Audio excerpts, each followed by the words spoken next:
Contas acertadas, celebrar os 450 anos da existência do Seminário Conciliar significa perceber-lhe a fundação no ano de 1572, com resistências antecedentes, com muita luta e não menor vontade de ver o clero bem formado.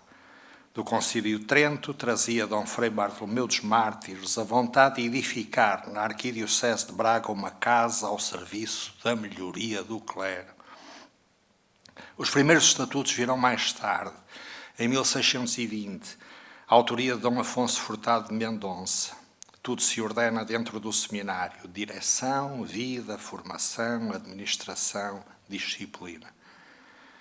Voltamos a ter novidades no tempo de Dom Frei Caetano Brandão, arcebispo de Braga, entre 1790 e 1805. Adentrou-se no seminário logo no dia após a sua chegada à arquidiocese. Foi rápido a tomar medidas, generoso na contribuição, severo no corte de abusos, criterioso na escolha dos candidatos ao sacerdócio. Ainda na sua prelatura surgiu o Alvará de 1805, a que aludiremos. Ao longo do século XIX, o seminário, ou os seminários, passaram por enormes provações. Em 1832, um decreto liberal, de 30 de junho, extinguiu os dízimos, enquanto o outro, de 13 de agosto, suprimiu os forais. Provocaram ambos falta de rendimentos. No ano seguinte, a 5 de agosto, proíbe-se a admissão a ordens sacras e, em 1834, extinguem-se as ordens religiosas com inevitáveis reflexos na formação dos candidatos ao sacerdócio. Percebeu-se, entretanto, o descaminho destas normativas. Tentaram-se correções. Em 1837 já se permite a recepção de ordens sacras. Em 1845 determina-se a existência de um seminário em cada diocese. A Concordata de 1848 prevê a abertura de vários seminários. A atribuição aos seminários do subsídio da bula da Cruzada traz o necessário oxigênio a semelhantes instituições. Braga já teria o seu seminário, pelo menos desde 1847, graças à solicitude do cardeal Dom Pedro Paulo, que operou importantes reformas. Veremos. Na segunda metade do século XIX, mereceram-nos-ão referência Dom José Joaquim de Azevedo e Moura, Dom João Crisóstomo de Amorim Pessoa, que transferiu o seminário de São Pedro, do Campo da Vinha, para o Colégio de São Paulo, no Campo de Santiago, e Dom António José de Freitas Honorato. Conhecemos os efeitos da política republicana, a inícios do século XX, relativamente aos seminários que em Braga se reergueram aos ombros de Dom Manuel Vieira de Matos e Dom António Bento Martins Júnior. As últimas novidades prendem-se com as mudanças operadas do Segundo Concílio do Vaticano, com a vinda dos retornados das ex-colónias portuguesas para Braga e com a criação da Universidade Católica Portuguesa. De Roma surge a exortação apostólica Pastores da Vobis, a Ratio Fundamentalis Institutionis Sacerdotalis, etc. Vamos então dar um passo de cada vez, começando por Dom Frei Bartolomeu dos Mártires e pelos primeiros estatutos. Dom Frei Bartolomeu dos Mártires foi, em Trento, o artífice da ideia de se criar uma instituição para a formação do clero. Ainda no concílio se discutiu o assunto e já ele escrevia a Frei João de Leiria, a 9 de março de 1563. Todos os que desejam ver a Igreja reformada concordam nisto, que não há outro remédio senão criar os clérigos como antigamente se criavam, a saber, em colégios e encerramentos e exercícios de doutrina e disciplina eclesiástica e devoção. E acrescentava: não serve de nada querer encerrar sacerdotes já manchados e enxovalhados, e por isso a minha atenção é recolher mancebos já latinos de idade 16 ou 18 anos por diante, para que mais cedo possam aproveitar as almas, e destes, escolhendo os de melhor índole e esperança, tome da nata dos que ouvem casos ou artes e dos de Barroso, alguns que lhe pareceram os de mais esperanças, e encerre-os. E, entretanto, lhe dê por mestre a irmão Nuno, para que os exorte e faça práticas espirituais, encomendando-lhe da minha parte muito, porque, na verdade, ele tem talento para isso, e não o trouxe de Lisboa para outra coisa.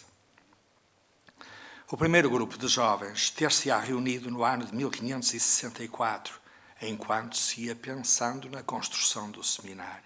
Tarefa difícil. A maior oposição surgiu do lado do cabido. Já perceberam que o cabido outrora não valia tanto como hoje. Formalmente expressa no 4º Concílio Provincial de Braga, em 1566, os capitulares aí sustentaram, salvo opinião mais sã, que se devia escusar o dito seminário e, quando a alguém parecesse necessário, devia sustentá-lo à sua custa e não se fazer agravo às pessoas do cabido nem à sua mesa capitular. O Concílio Provincial, porém, não secundou a opinião do cabido, antes, em conformidade com Trento, aprovou a fundação dos seminários diocesanos. Dom Frei Bartolomeu dos Mártires lançou imediatamente mãos à obra, taxou em 2% todos os rendimentos líquidos das igrejas e mosteiros do arcebispado, menos das comendas da Ordem de Malta e dos conventos das ordens mendicantes.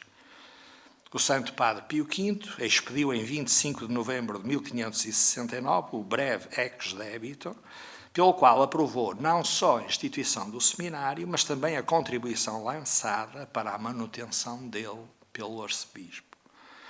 O seminário nasceu no Campo da Vinha, encostado à antiga muralha da cidade que fechava o quintal ou cerca do Paço Arquiepiscopal. A obra estava muito adiantada em 1572. Nesse ano foram acolhidos muitos colegiais, como disse no princípio na introdução, é dado como o ano de fundação do seminário, sob a responsabilidade do Frei João de Leiria. O edifício constava de 3 pavilhões, o principal media 63 metros e os corpos do nascente e do poente 40 metros cada um.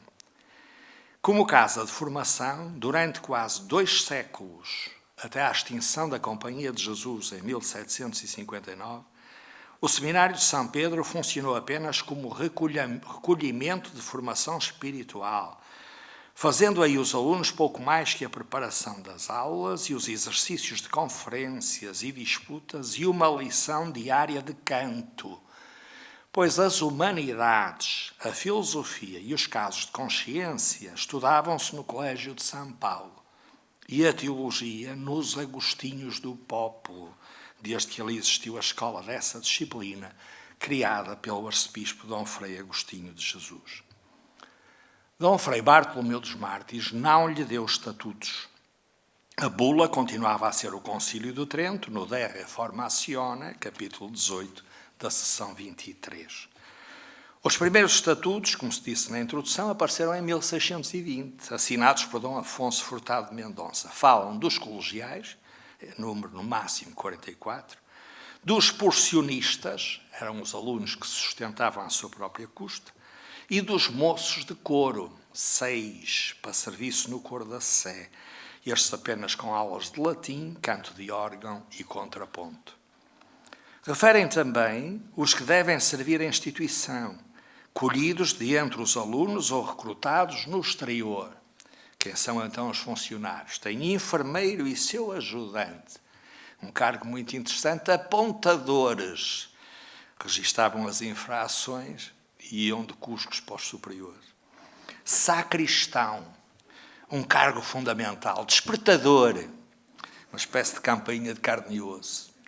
Refeitoreiro, roupeiro, cozinheiro e moço da cozinha, comprador, porteiros, mulher, médicos, perdiam-se 2, barbeiro e sangrador, com a obrigação de sangrar e lançar ventosas a todos os enfermos e fazer o cabelo, a barba e tirar dentes. E ainda tinha a amassadeira para cozer o pão, a lavandeira, o alfaiate e o sapateiro. Os outros, mais ou menos, acho que temos mesmo que fugir do sangrador.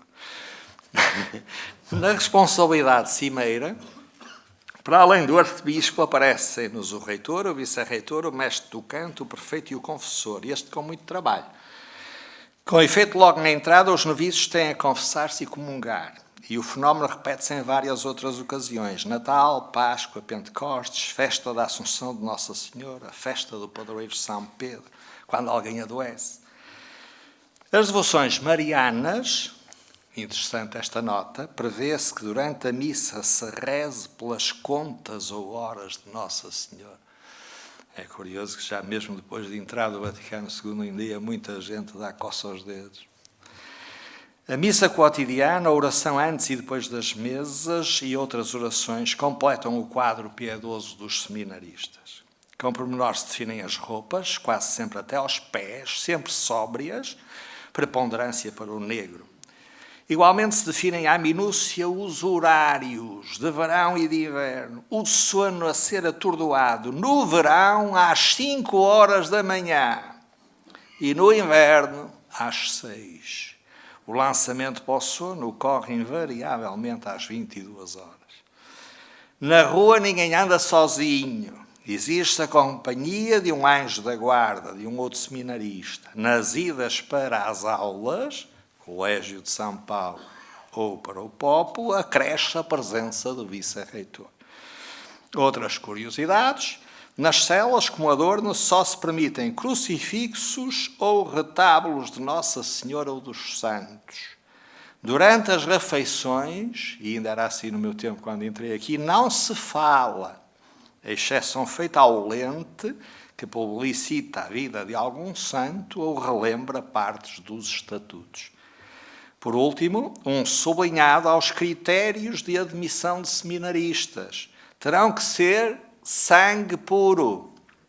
Terão que ser cristãos velhos, isto é, sem raça de judeus, mouros ou outros infiéis.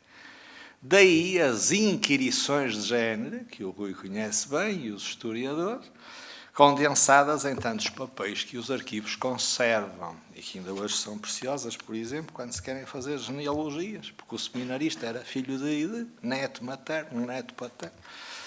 E lá se vai por essas inquirições de género, muitas vezes, por causa disto, de ver se eram de sangue puro cristãos antigos. Dom Gaspar de Bragança tentou resolver o problema do jeito que pôde. Fixou no seminário as aulas de latim. Aqui um salto. Pois, peço desculpa. Segundo, a reforma de Dom Frei Caetano Brandão e o Alvará de 1805. A expulsão dos jesuítas de Portugal no ano de 1759, a consequente extinção do Colégio de São Paulo, a dificuldade em encontrar mestres de valia equivalente, as intrigas do Marquês de Pombal, também com os oratorianos, entretanto sediados em Braga, tudo isso veio dificultar a formação dos seminaristas e colocar em crise o seminário. Dom Gaspar de Bragança tentou resolver o problema do jeito que pôde. Fixou no seminário as aulas de latim, filosofia, teologia moral e canto. No Pópulo continuavam as aulas de teologia dogmática. Como quer que fosse, o certo é que depois da expulsão dos jesuítas, o seminário desceu à penúria em que veio encontrá-lo Dom Frei Caetano Brandão. Tendo-o visitado logo no dia após a sua chegada a Braga, já o havíamos referido, de imediato se preocupou com o recato dos ocupantes.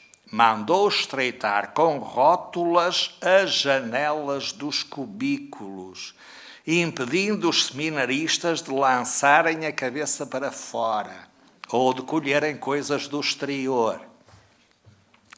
De seguida, escolheu 2 padres da missão, ditos igualmente da Casa da Cruz, um para reitor e outro para vice-reitor, e escolheu 2 inspetores, aos quais confiou a responsabilidade de vigiarem sobre a aplicação dos estudantes e dos outros indivíduos que ali assistem e de controlarem a comunicação de uns com os outros. Em novembro de 1790, nomeia 3 novos mestres, o de gramática, o de retórica e o de filosofia. A cadeira de retórica era uma novidade e muda de titular em 1794.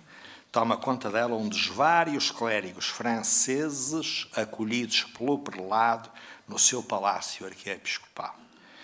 Entretanto, é publicado o tal Alvará de 1805. Neste documento, o príncipe regente constata que as aulas de teologia da Universidade de Coimbra estão desertas e impõe que cada arquidiocese mande anualmente 2 estudantes de teologia para Coimbra e cada diocese um aluno. O Alvará prossegue exigindo a criação de seminários e fixando os estudos que os candidatos ao sacerdócio devem realizar. O alvará em nada alterou a postura de Dom Frei Caetano Brandão. De seminário, Braga não necessitava. Os estudos já existentes pareciam bastantes. E quanto ao envio de estudantes para Coimbra, que não. Pois, sintonizando com o pensar de gentes sensatas, o arcebispo reputa de nocivo à religião o ar que nas margens do Mondego se respira. Circulam por lá máximas perigosas, urge uma reforma de costumes, e já para não falar no patacão. Ficava caro mandar estudar para Coimbra. Por entre as objeções ao alvará, desponta um dos traços da personalidade do timoneiro franciscano.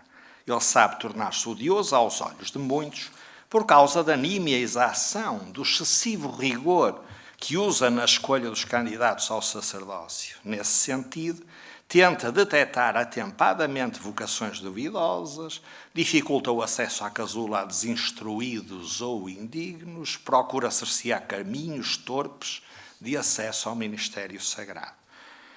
Já na instrução aos reverendos visitadores, que havia publicado em 1793, o arcebispo confessava: se acontece admitirmos às sagradas ordens algum sujeito indigno, é para nós dor implacável, que recusa toda a consolação, porque enfim sabemos quão funestas sejam para a Igreja as consequências deste desacerto.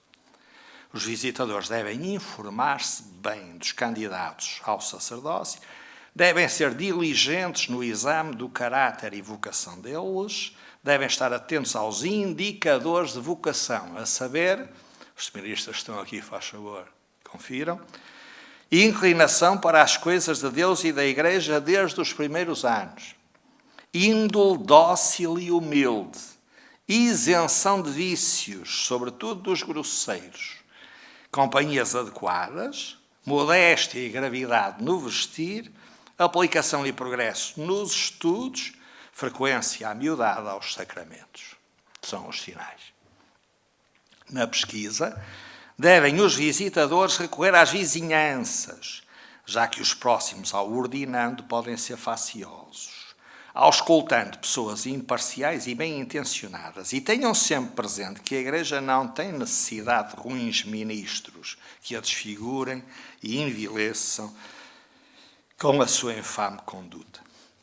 De entre os caminhos torpes de acesso ao sacerdócio, dois merecem a obstinada oposição do arcebispo: o das demissórias, sobretudo falsas, e o do compatriotado ou famulado.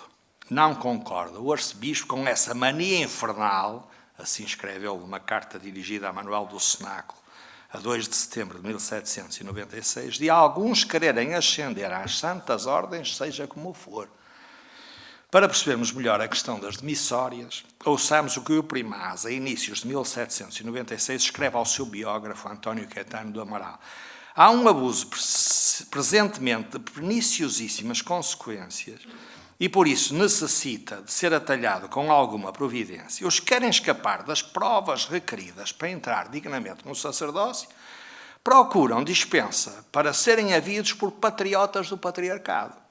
E obtida esta e o régio beneplácito, pedem demissórias à sua eminência para qualquer ordinário e assim iludem os preparatórios que deveriam ter para o estado sacerdotal. Isto é mais ou menos a versão anterior do atestado de idoneidade para os padrinhos de batismo. Mas voltemos ao alvará, pois este dará origem a uma carta que Caetano Brandão escreve ao conde de Vila Verde, ministro de Estado, a 1 de agosto de 1805. E por essa missiva percebemos o que se passa no seminário a inícios do século XIX. Assim escreve o arcebispo de Braga: nunca me satisfiz na ordenação do meu clero com os simples conhecimentos de gramática e princípios descarnados da moral. Sempre fiz passar os ordinandos por um exame rigoroso do catecismo, língua latina, filosofia racional, história sagrada, teologia moral assaz trabalhada e alguns deles mais favorecidos de meios e talentos, porque a cadeira que vem a seguir não é para qualquer um, também pela da história eclesiástica, pela teologia dogmática e instituições canónicas, que de tudo tenho mestres no meu seminário pagos pela renda da mitra. De inícios do século XIX ao cardeal Dom Pedro. Aludimos na introdução às dificuldades que os seminários conheceram na primeira metade do século XIX. É a altura de as recordarmos com a inclusão de alguns pormenores. Começaram por ser penosas as leis de Dom Pedro IV de 1832 sobre dízimos e forais, implementadas efetivamente 2 anos depois, em 1834, consagrada à vitória do governo constitucional liberalista sobre o regime teocrático e absolutista personificado em Dom Miguel. A 30 de julho de 1832, o gabinete de Mouzinho da Silveira publica no Porto o decreto da extinção geral dos dízimos. Prometiam-se compensações futuras, tarde e mal concretizadas, mas o certo é que o clero ficou a viver na última indigência e abandono. Na verdade, os dízimos constituíam o fundo quase único para a manutenção dos seminários, das catedrais, dos bispos, dos parcos. Como o Estado também tirava proveito dos dízimos, recebia deles 2/3, a supressão fez surgir impostos novos, sucessivamente agravados. Tudo parecia caminhar para a derrocada. No mesmo ano de 1832, agora a 13 de agosto, o regime liberal decretou a supressão dos forais, que facultavam privilégios às populações, permitiam a fuga a encargos e à justiça senhorial. O peso do Estado começava a sentir-se por todo lado. O ano de 1933 é rico em acontecimentos. O núncio, cardeal Justiniano, no dia em que o governo liberal se instala em Lisboa, 29 de julho, recebe ordem de expulsão. Dias antes, a 23 de julho, já se havia criado uma Comissão de Reforma Geral Eclesiástica que, no seu 4º decreto, 5 de agosto, proibia as admissões a ordens sacras e a noviciados monásticos de qualquer instituição e natureza. É certo que o mesmo decreto prometia o estabelecimento de um determinado número de seminários, mas só quando as circunstâncias o permitissem. E foi preciso, no entretanto, que uma lei especial promulgada a 21 de dezembro de 1837, 4 anos depois, autorizasse o governo a conceder que os ordinários admitissem a ordens sacras o número de indivíduos indispensáveis ao serviço da Igreja. Mas recuemos ainda um pouco, pois não podemos deixar passar em claro o sucedido no ano de 1834. Em decreto de 30 de maio, assinado por Joaquim António de Aguiar, determina-se a extinção total das casas de religiosos e a confiscação plena dos seus bens. Quanto às casas femininas, ficam proibidas as profissões e ficam sujeitas aos respectivos ordinários. Burocraticamente, podemos então distinguir entre conventos extintos e conventos suprimidos. No concreto, os bens é que acertam sempre no mesmo endereço, vão para o Estado. E no que aos formadores de candidatos ao sacerdócio diz respeito, o discurso também é unívoco. Foi grande a perda. Portugal voltará a ter núncio em 1842. Entretanto, uma carta de lei de abril de 1845 manda estabelecer um seminário em cada uma das dioceses do Reino e ilhas adjacentes. A Convenção de 1848 entre Portugal e a Santa Sé, capitaneados respectivamente por Dona Maria II e Pio IX, estabelece a abertura no ano seguinte de 5 seminários, nas 3 arquidioceses, no Funchal e em Angra, e posteriormente em todas as dioceses, o que só muito lentamente se foi executando. O governo prometia fornecer meios, no prazo de 4 anos, para concretizar o desiderato. Afinal, a grande ajuda para a construção e manutenção dos seminários viria não do governo, mas da bula da cruzada, expedida por Pio IX em Gaeta, a 22 de janeiro de 1849. Durante um sexénio, os rendimentos gerados por essa bula deveriam ser aplicados às despesas dos seminários diocesanos e às fábricas das catedrais. Braga já teria seminário pelo menos desde 1847, tempo do arcebispo Dom Pedro Paulo. Na verdade, no ano letivo 1847-48 já se lecionam pelo menos teologia dogmática e teologia moral. No ano seguinte, o arcebispo endereça para os seminários os bens das colegiadas extintas e decreta a exigência de os colegiais, antes de ingressarem no seminário, fazerem exame de latim e autoriza que depois frequentem no Colégio de São Caetano aulas de filosofia racional e moral. Sem aproveitamento nestas matérias, não se poderia pensar em ordenação. No ano seguinte, 1850, acrescenta-se a cadeira de instituições canónicas e, em outubro de 51, começaram os exames públicos dos candidatos ao sacerdócio em teologia dogmática, teologia moral e instituições canónicas. A última decisiva intervenção de Dom Pedro Paulo acontece em 21 de julho de 1854. Uma provisão contendo o novo regulamento dos estudos das ciências eclesiásticas do seminário assim distribuiu as exigências e os saberes. No primeiro ano haverá 2 cadeiras, uma de teologia dogmática e outra de história sagrada, e em seguimento a história eclesiástica. No segundo ano haverá outras 2 cadeiras, teologia moral, e continuará a teologia dogmática. No terceiro ano, outras 2 cadeiras, instituições canónicas, e continuará a teologia moral. Entretanto, não desaparece a aula de canto, também ministrada no interior do próprio seminário. Da segunda metade do século XIX à República. O primeiro arcebispo a merecer referência neste período é Dom José Joaquim de Azevedo e Moura. Ainda não tinha abandonado o Paço de Viseu, mas sabendo-se já arcebispo de Braga, a 19 de setembro de 1856 publicou um regulamento dos estudos no seminário de São Pedro em Braga.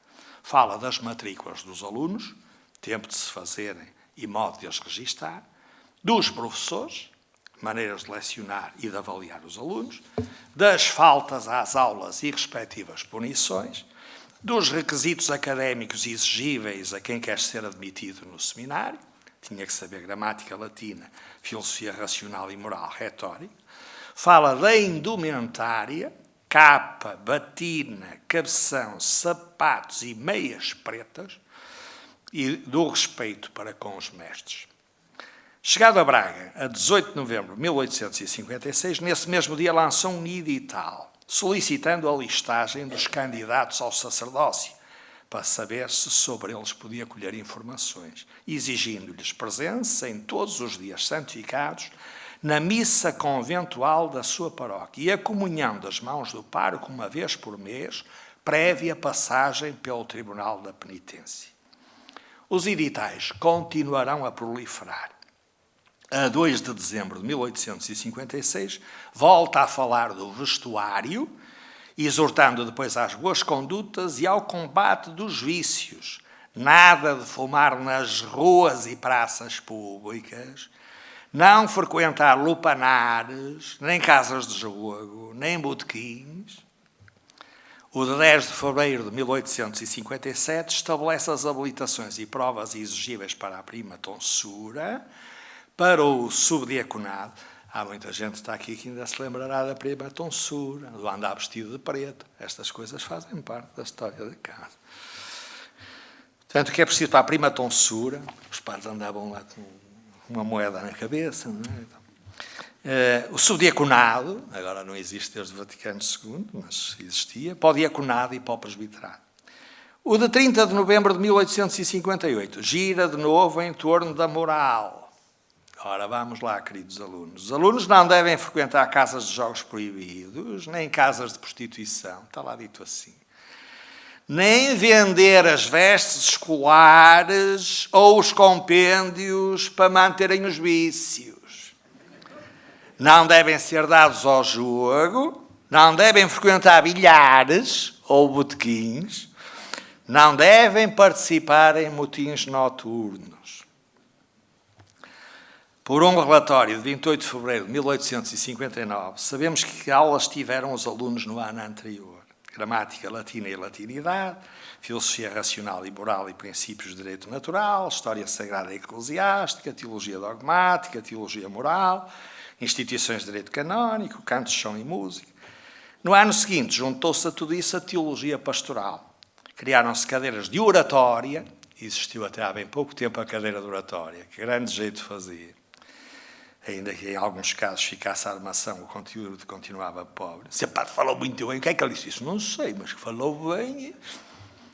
Cronologia e literatura clássica. No ano letivo de 1862-63 aparece a cadeira de língua francesa. Para além das normativas e sistematização dos estudos, Dom José Joaquim de Azevedo e Moura liga o nome ao seminário por causa da criação de uma biblioteca. Ainda posso gastar mais de uma biblioteca. Conseguiu do governo um subsídio para a construção da casa da biblioteca. Conseguiu a oferta dos livros que existiam em duplicado na biblioteca pública. Um outro momento marcante na vida do seminário ocorrerá em 1865. Os alunos resolveram mandar uma mensagem ao Santo Padre Pio IX, exteriorizando concordância com a encíclica Quanta Cura e com os sílabos. Não vou aqui explicar o que são, explica-se noutro fórum, nas aulas. O Sumo Pontífice respondeu-lhes com um breve Dum Amultis, que honra o Pontífice responder ao seminário de Braga. Tedeum, repique de sinos, banda musical, foi uma festão, zabumbas e zésperas. Um segundo personagem a considerar na última metade do século XIX é Dom João Crisóstomo de Amorim Pessoa. E assim podemos elencar os seus principais contributos. Alguns apareceram no Diário de Minho, aqui por um artigo do Rui que foi publicando sobre o seminário, aconselho a leitura desses artigos. Então, enriqueceu... Estou a falar do Amorim Pessoa, enriqueceu e atualizou a biblioteca do seminário com 7.000 novos volumes, que acresceram aos anteriores 5.000. Introduziu uma cadeira de Teologia Sacramental, instituiu a cerimónia de abertura solene das aulas com missa do Espírito Santo, profissão de fé por parte dos professores e discurso ou oração chamada de sapiência. Ainda se mantém este costume. Criou prémios anuais para os melhores alunos, convocou os alunos por escala para cantarem no paço, tércia e missa em todos os domingos e dias festivos, e no Advento e Quaresma fixavam-se sermões que deviam ser pregados pelos próprios alunos para os habituar a enfrentar a população. A 30 de agosto de 1878, o arcebispo lançou as bases para a reforma dos estatutos do Seminário Conciliar de São Pedro na Arquidiocese de Braga, por entender que os de 1620 estavam desatualizados. Centravam-se sobretudo no pessoal, a saber, reitor, vice-reitor, procurador, a este cabendo receber rendimentos, cuidar da cozinha e refeitório, da mobília e das roupas, de cobranças e cartório, diretor espiritual, 2 prefeitos, bibliotecário. Mas o maior feito de Dom João Crisóstomo de Amorim Pessoa foi a mudança de instalações. O Seminário de São Pedro, a 14 de outubro de 1880, passa para o Colégio de São Paulo, assumindo a nova designação de Seminário dos Apóstolos São Pedro e São Paulo. Tudo se fez com solene procissão, o apóstolo São Pedro conduzido num andor, o arcebispo sob o pálio, levando o Santíssimo Sacramento.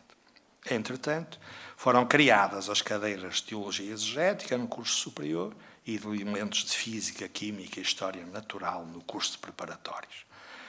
Um terceiro nome a evocar na segunda metade do século XIX é o do arcebispo Dom António José de Freitas Honorato. Numa primeira intervenção, edital 7 de julho de 1884, impôs, já a partir do ano letivo 84-85, residência obrigatória a todos os alunos do curso teológico.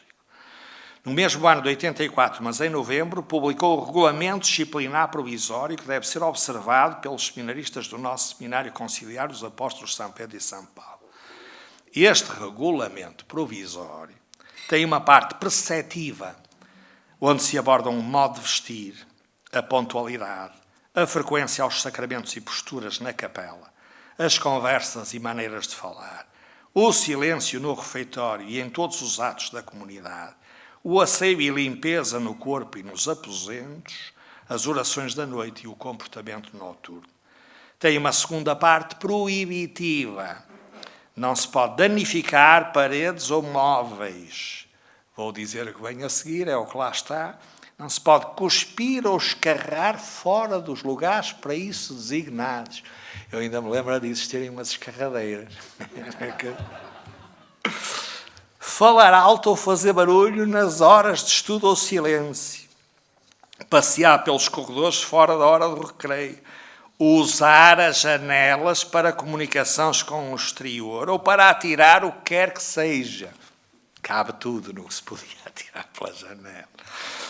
Ter bebida ou comida nos aposentos. Fumar, exceto nos casos determinados pelo médico.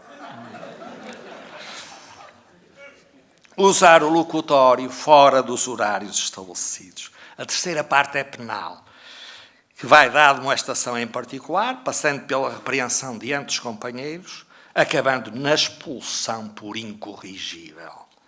Finalmente, previam-se prémios para bom comportamento moral e religioso, disciplinar e civil, e estabelecia-se o horário para verão e inverno, para os dias de aula, domingos e dias feriados. Importa ainda referir que no tempo de Dom António José de Freitas Honorato começou a funcionar em 1884-85 o Seminário de Santo António e São Luís Gonzaga. A início uma pensão de estudantes, pouco depois com casa própria na Rua de Camões. Esta viria a ser doada ao Seminário Diocesano em 1907 para internamento dos alunos dos preparatórios destinados ao sacerdócio. E em Guimarães surgiu em 1891, no antigo convento de Santa Clara, o pequeno seminário de Nossa Senhora da Oliveira. Os professores escolhidos entre os cônegos da colegiada. Durou pouco, depressa foi convertido em Liceu Nacional. Na transição do século XIX para o XX, a arquidiocese foi confiada a Dom Manuel Batista da Cunha. Introduziu no seminário a cadeira de liturgia. Foi quando chegou o cônego Félix, foi nesta altura. Em 1900, não sei se também o Padre Juvenal, para pôr a música, não? Em 1911, isto está a ser gravado, esqueci. Em 1911, o Seminário dos Apóstolos São Pedro e São Paulo transformou-se em Regimento de Infantaria, número 29. A 14 de outubro, o vice-reitor e demais sacerdotes ali residentes recebem ordem de despejo com prazo de 2 dias para a remoção de todos os haveres. No prazo estipulado, as chaves foram entregues. Salvaram-se os livros dos termos dos exames e pouco mais. De nada valeram os argumentos de Dom Manuel Batista da Cunha. Forçado a procurar novas instalações, em 1912 o seminário funcionou num prédio arrendado na chamada Rua Nova del Rei, ou seja, na Rua Dom Afonso Henriques. Não houve internato, os atos religiosos continuaram a realizar-se na igreja do seminário. No ano letivo 1912-1913 não houve sessão solene de abertura das aulas. O resto da história da República, vocês sabem, em hábitos talares se podia usar na rua, etc. E vamos chegando aos nossos dias, também já está a horita de me calar. Dom Manuel Vieira de Matos e Dom António Bento Martins Júnior. Na sua obra História Abreviada do Seminário Conciliar de Braga, José Augusto Ferreira diz-nos que quando Dom Manuel Vieira de Matos chegou a Braga em 1915, o seminário funcionava no Largo do Rechicho, numa casa imprópria e com 35 alunos internos. Quanto ao seminário de preparatórios, esse recomeçara numa casa modesta da Rua da Boa Vista, com o título de Instituto de Beneficência, denominado Seminário de Santo António e São Luís Gonzaga, no qual estavam apenas internados 7 alunos, que demais frequentavam as aulas na escola académica. Enfim, ambas as casas em grande penúria e decadência. As primeiras decisões de Dom Manuel Vieira de Matos foram provisórias. Transferiu o seminário de preparatórios para a Rua São Vicente, depois para a Rua do Raio, Casa da Perlada, depois ainda para a Casa de Real. Para os alunos de Teologia, adquiriu em outubro de 1915 a antiga residência dos padres da Companhia de Jesus, na Rua de São Barnabé. Mas nunca deixou de procurar soluções mais sólidas e duradouras. Entretanto, em 28 de junho de 1918, publicou os Estatutos do Seminário Diocesano de São Pedro e São Paulo de Braga. Colocou-se a ele próprio como reitor, impôs confissão semanal e uma prática também semanal pelo diretor espiritual, estruturou os estudos, 2 anos para o curso filosófico, com matérias de filosofia, física e química, ciências naturais e literatura, e 4 para o curso teológico, com matérias como teologia fundamental, história eclesiástica, estudos bíblicos, canto gregoriano, ascética e mística, eloquência sagrada, teologia dogmática, liturgia, moral, direito canónico, sociologia, teologia sacramental, pastoral. Voltou-se depois para as estruturas. Em 27 de novembro de 1922, comprou os edifícios dos extintos Recolhimento de São Domingos da Tamanca e do Conservatório das Órfãos do Menino Deus.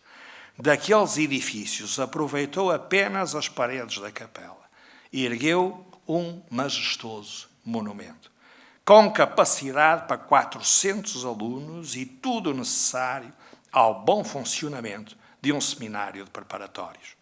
A obra, estou a falar deste seminário menor, Rua de São Domingos, foi inaugurada a 14 de novembro de 1924, recebeu por orago Nossa Senhora da Conceição.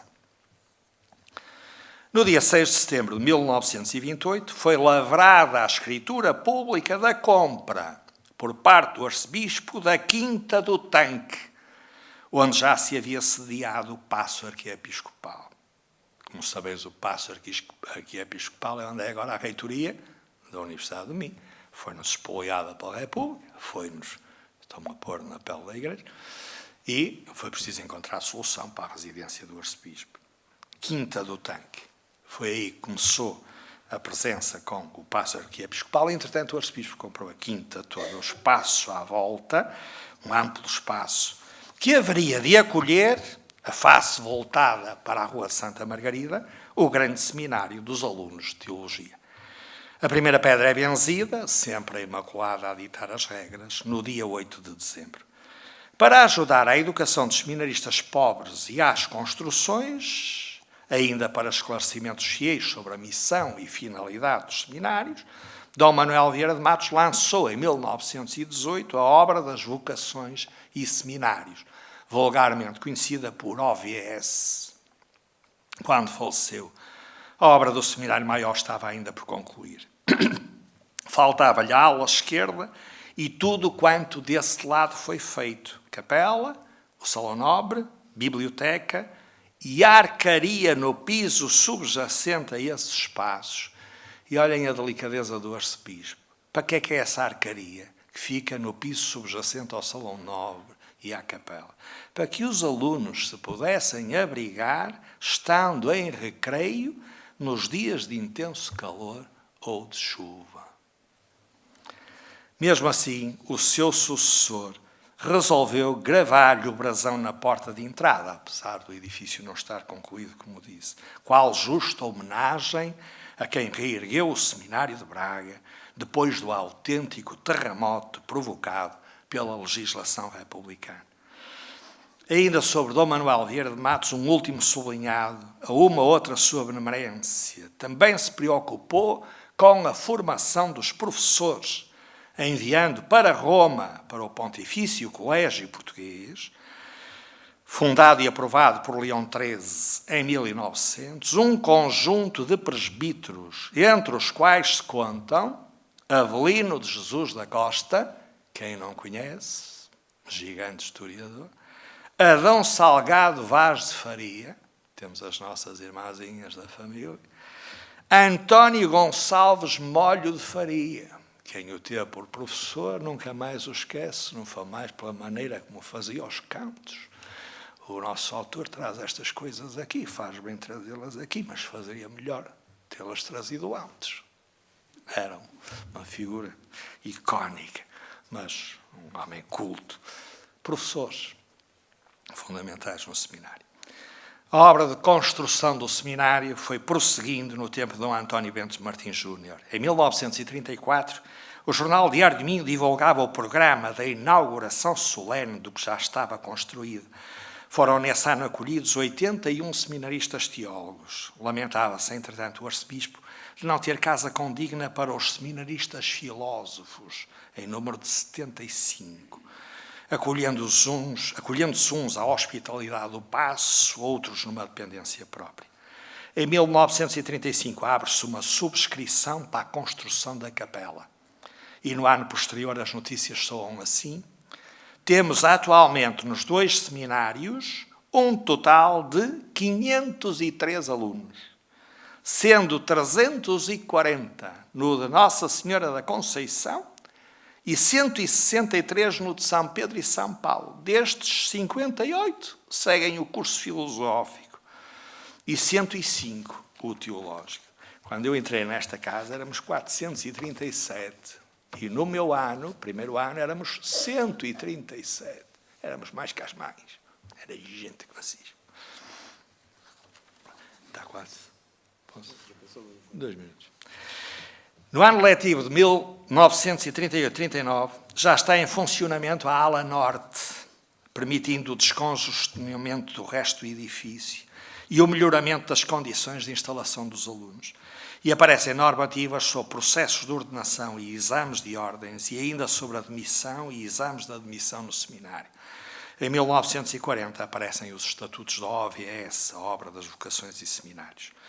A capela do Seminário Conciliar de São Pedro e São Paulo só foi inaugurada em 1942, a 15 de outubro. 2 dias depois, abre-se uma subscrição para os altares laterais, 8 no total. Em 1947, o prelado publica o Estatuto do Seminário Conciliar de São Pedro e São Paulo de Braga. E em 1953, Dom António Bento Martins Júnior publica o Regulamento dos Seminários de Braga. Mas antes disso, a 18 de março de 1948, é lavrado na repartição de finanças do Conselho de Braga o auto de restituição do edifício do antigo seminário situado no campo de Santiago, que, como vos disse, tinha virado a regimento de infantaria. Para trás ficavam 35 anos de ocupação. Para a frente, a possibilidade de separar alunos de filosofia dos de teologia. Os teólogos permaneceram na Rua de Santa Margarida, os filósofos encontraram então casa no campo de Santiago. Nestes tempos que são os últimos. E peço desculpa, estou a ser longo demais. A primeira vez que se realizou uma festa das famílias foi no tempo de Dom Francisco Maria da Silva, logo no primeiro ano da sua prelatura, a saber, em 1963. E no ano seguinte apareceu o Dia Mundial de Oração pelas Vocações, por iniciativa do Papa Paulo VI. No mesmo ano de 1964 festejou-se o 4º centenário do Seminário Conciliar de Braga. Por louvável iniciativa própria, conscientes da responsabilidade e importância do seu labor, os superiores e educadores dos seminários arquidiocesanos de Braga reuniram-se no Sameiro, decorria o ano de 1965, para uma primeira semana de estudos. A iniciativa repetir-se-á em anos sucessivos sob a organização do próprio arcebispo. Coube a Dom Francisco a implementação da reforma operada pelo Segundo Concílio do Vaticano. Também lhe coube assistir a alguns sinais de abrandamento em várias dimensões da Igreja. Com efeito, ouvimos-lo falar, em 1974, na mensagem para o Dia Mundial das Vocações, em declínio das ordenações sacerdotais, em diminuição de vocações nos institutos religiosos masculinos e femininos, em diminuição de interesse pela vida do seminário. Na sequência da Revolução dos Cravos, ocorrida em 25 de abril de 1974, deu-se a vinda para o continente dos portugueses que andavam pelo ultramar, onde alojá-los. 590 retornados, bem, imagino para esta mesa, 590 retornados encontraram alojamento em 150 quartos do Seminário de Santiago, desde 1976 até ao início da década de 80. Os seminaristas filósofos foram então encaminhados para o Seminário de Teologia na Rua de Santa Margarida. O edifício dos filósofos voltaria à fruição da arquidiocese no tempo de Eurico Dias Nogueira. Sofreria necessárias e relevantes obras na dobragem do milénio. Atualmente acolhe filósofos e teólogos, tendo o edifício da Rua Santa Margarida encontrado outros inquilinos. Tem lá agora uma escola profissional, é sede da Proteção Civil, funciona o arquivo arquidiocesano, o laboratório de restauro da Arquidiocese de Braga e única não novidade, a Biblioteca do Seminário Conciliar e da Faculdade de Teologia da Universidade Católica Portuguesa. Quanto ao Seminário Menor, continua ainda hoje imponente, com menos inquilinos seminaristas, mas multifuncional. Centro Pastoral Arquidiocesano, Cura Arquidiocesana, Cooperativa São João Paulo II, atarefada com a alimentação, espaço alugado à GNR, Centro Cultural Sénior e este magnífico Auditório Vita. No que à formação dos candidatos diz respeito, referência obrigatória merece a filiação na Universidade Católica Portuguesa, em 1977, do Instituto Superior de Teologia de Braga, germen da Faculdade de Teologia em Braga, que viria a nascer em 1987. O Seminário Conciliar passou a contar com essa preciosa ajuda na preparação intelectual, filosófica e teológica dos futuros sacerdotes. Para além da música, da liturgia e da espiritualidade, o seminário também proporciona aos seus formandos o chamado ano pastoral. Nele selecionam matérias consideradas pertinentes ao bom exercício do ministério sacerdotal nas suas múltiplas dimensões e teias relacionais.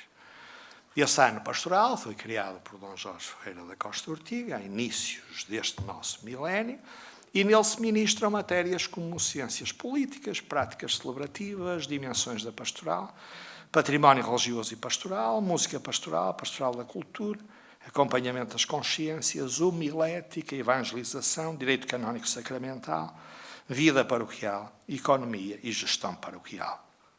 Depois desse ano pastoral, normalmente segue-se um estágio de um ano com IVA ou sem IVA. Além de regulamentos e estatutos, o seminário recebe hoje orientações vindas da Igreja Universal, do Segundo Concílio do Vaticano, dos Papas, da Curia Romana. Não podemos esquecer os decretos conciliares Optatum Tossius e Presbyterorum Ordinis, a exortação apostólica Pastores da Bobobis, do Papa São João Paulo II, a Carta Apostólica Ministrorum Institutio do Papa Bento XVI, a Ratio Fundamentalis Institutionis Sacerdotalis da Congregação para o Clero, emitida a 8 de dezembro de 2016 e abordando o dom da vocação sacerdotal. E a tudo isto se somam as luzes da Conferência Episcopal Portuguesa e dos arcebispos bracarenses. Mas a análise desses documentos fica para outras calendas, que é hora de concluir. Só falta uma folha. Tantas vezes a mudar de sede, quer a nível preparatório, quer no patamar da filosofia e da teologia, tantas vezes de casa às costas, mas o seminário sempre se ergueu. Atacado de tantas formas, por alguns governantes, por diversas legislações, por liberalismos ateus ou por maçonaria, como alguns vaticinaram, mas o seminário sempre se revigorou.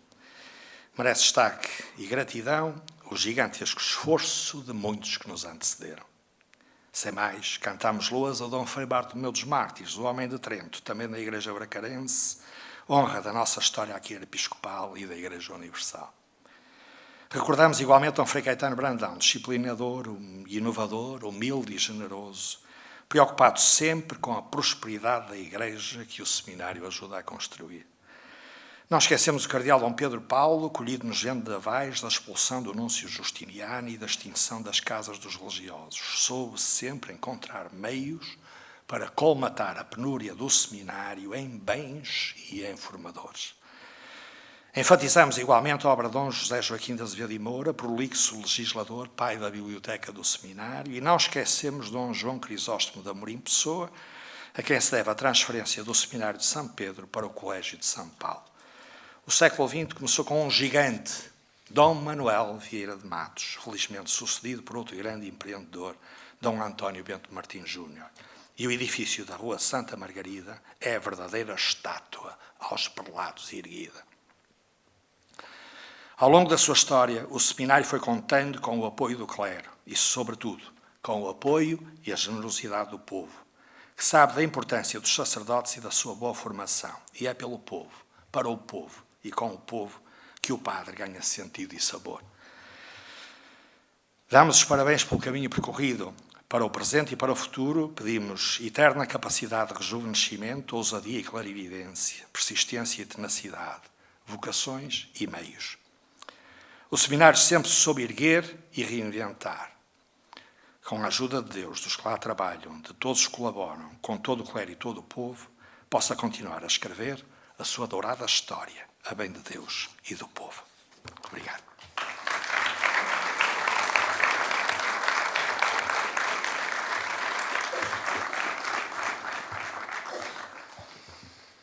Muito obrigado, Cônego José Paulo. Acho que ficamos todos satisfeitos com este percurso pela história.